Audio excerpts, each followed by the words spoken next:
O sector da carne e as verduras tamén está a vivir cambios importantes neste outono. A subida dos prezos da carne, especialmente da ternera, está a ser un tema de preocupación. Co comezo da tempada de outono dase por iniciada tamén a tempada de comidas especiais como cocidos, potaxes ou incluso lentellas, pratos que requiren da compra dunha gran variedade de carne. Ternera para guisar, moita ternera para guisar, para cocer tamén, despois porco tamén para asar, pas para o forno, pezas de xamón para o forno, bueno, outro tipo de comidas que no verán non se habitúa tanto comer.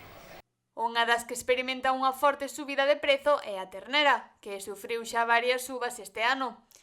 Esta cuarta subida consecutiva está a afectar ao consumo diario. O aumento dos prezos tamén se debe, segundo din, a factores como a competencia internacional. Volvemos a subir a ternera, é a cuarta subida que temos no ano.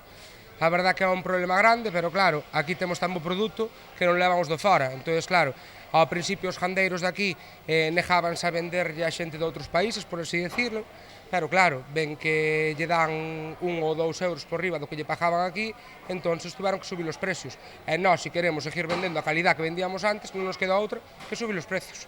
Este incremento nos prezos tamén está a influir na decisión das familias á hora de facer a compra. A carne de ternera, que antes estaba a disposición de moitas familias a un prezo accesible, agora preséntase como un produto máis caro. Sí, a ver, un pouquiño sí, a ver, ao fin e ao cabo que quere comer ternera, pois come ternera, pero bueno, ahora mismo, por desgracia, non é para todos os bolsillos, sabes, non é como antes. Tamén eu sempre me pregunto que ao mellor antes estaba demasiado barata, porque claro, antes comía ternera calquera, que ojalá que o poda comer calquera, sabes? Pero antes sí que a ternera era un produto que estaba 3-4 euros por enriba do porco, agora sí que é unha diferencia bastante grande. Agora estánse pagando os terneros como deberían de pagarlos a fai tempo, posiblemente. Mentres as carnes máis tradicionais como a ternera e o porco soben de precio, o polo segue mantendo un prezo estable, aínda que con algunhas variacións durante o ano. Nós o polo levamos con el o mesmo precio prácticamente un ano. Refiarme, leva un ano sin haber ninguna subida significativa.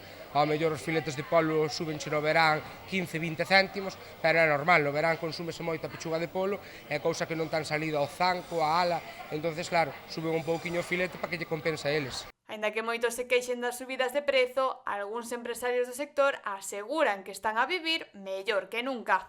No noso caso, que ao mellor non é normal, nós vamos a máis. Por suerte, non sei se é porque facemos bastante ben as cousas, entendo, nós non nos podemos queixar. Refiarme, se che dixera que fóramos a menos, mentiríache. Entón, nós, no noso caso, vamos a máis.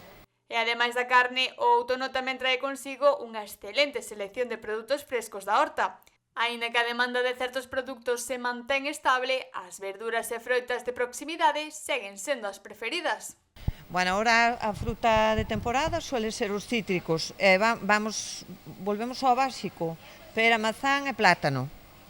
A fruta de hueso vais acabando, queda aí algo de pexego, pero nada máis. Ainda hai boas uvas e a verdura sí que estamos en auge.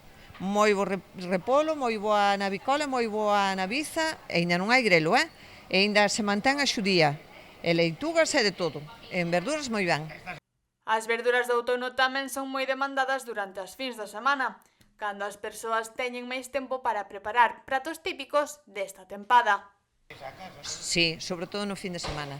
Cando teñen tempo a cociñar é no fin de semana, é cando máis se vende.